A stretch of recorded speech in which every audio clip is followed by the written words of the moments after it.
عاد فرضت العملية انها تؤذيك الليلة قبل يدهم للنصارى، وانتم عارفين لان الولي هو مفكر الثورة، ولولا من العام ديك الساعة المنتخب في المؤتمر الأول. Son compagnon d'armes, le martyr, Wali Mustafa Seyid, le père de la Révolution et le premier secrétaire général du Front Polisario, a été happé par la Révolution dès sa prime jeunesse. Il s'insurgeait contre le regard colonial sur ses compatriotes. L'argument rabâché par le colonisateur était que ce peuple ne peut pas être autonome. Toutes les raisons sont invoquées. Il n'est pas civilisé et cultivé. Il manque de moyens ou ne sait pas s'en servir. Le martyr Al-Wali, Dieu et son âme, avec une vue précise et globale des choses, et il était insaisissable dans ses déplacements. Il pouvait surgir là où on l'attendait le moins. La première opération militaire du front fut le sabotage le 20 octobre 1974 de la ligne de transport du phosphate qui s'étend sur 110 km de la mine de Boukra à la ville de Blaya, au profit de l'Espagne.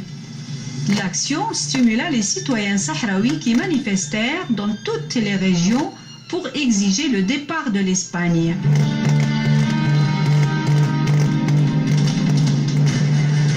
Nous n'avions pas de véhicule à l'époque, nous nous équipions chez l'ennemi lors de nos opérations militaires.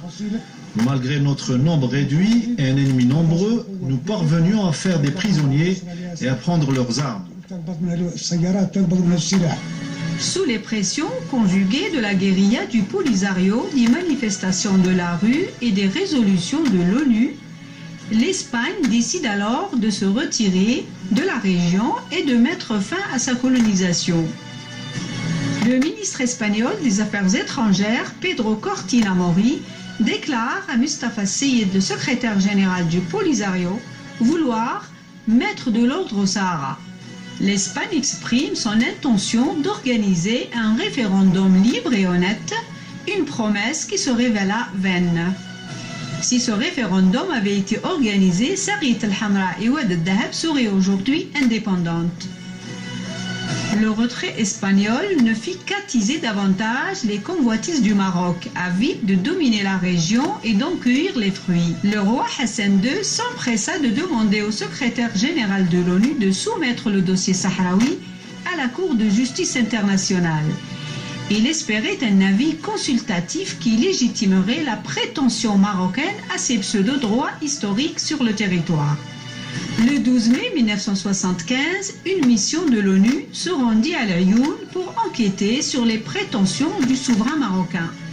Mais elle trouva ce jour-là les rues bondées de manifestants sahraouis revendiquant l'indépendance et rejetant les convoitises marocaines. Le dossier fut soumis à la Cour internationale de justice. L'examen n'établit aucun lien légal susceptible d'influer sur l'application de la résolution 1514 relative à la décolonisation de la région.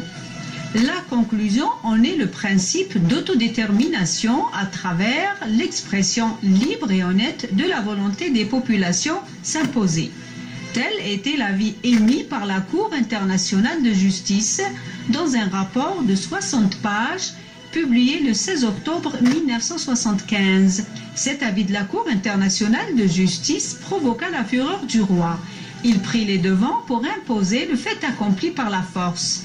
Et c'est le début d'une injustice d'autant plus douloureuse pour les Sahraouis qu'elle venait d'un proche. Le 31 octobre, un frère et voisin, par l'arabité et l'islam, afficha ses convoitises sur le Sahara, déclarant qu'il voulait le coloniser. Il prétendit que c'était l'affaire d'une semaine, car selon lui, les Sahraouis étaient un peuple de bédouins peu nombreux, isolés, désarmés, maintenus dans l'ignorance et l'arriération par la colonisation espagnole. La sonnette d'alarme retentit de nouveau.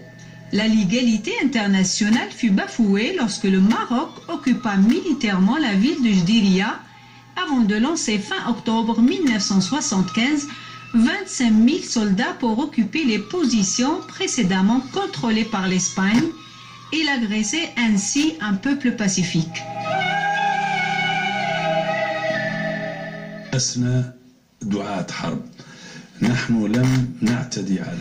Nous ne sommes pas des partisans de la guerre. Nous n'avons agressé personne. Nous étions dans notre pays, nos maisons et parmi notre peuple, lorsque nos voisins nous ont agressés.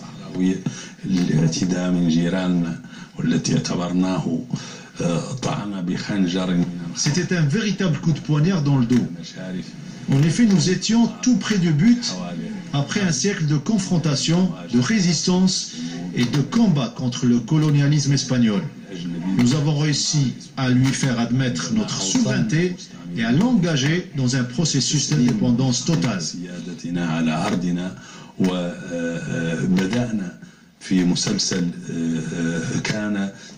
Et c'est là que nos voisins et frères marocains nous poignardent dans le dos.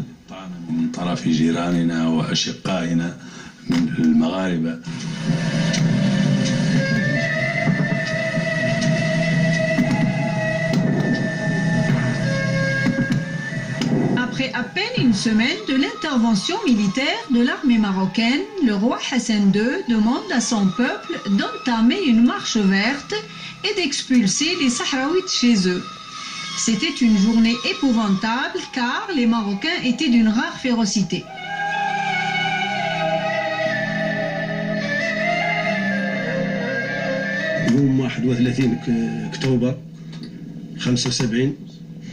Le 31 octobre 1975 est marqué par l'invasion marocaine du Sahara. Le roi l'a dénommé Marche verte, prétendant qu'il s'agira d'une simple virée d'une semaine. Il n'en fut rien. La marche fut présentée comme celle d'un peuple venu récupérer sa terre. Mais derrière cette mise en scène, il y avait des forces militaires en ordre de bataille soutenues par l'aviation et tous les moyens.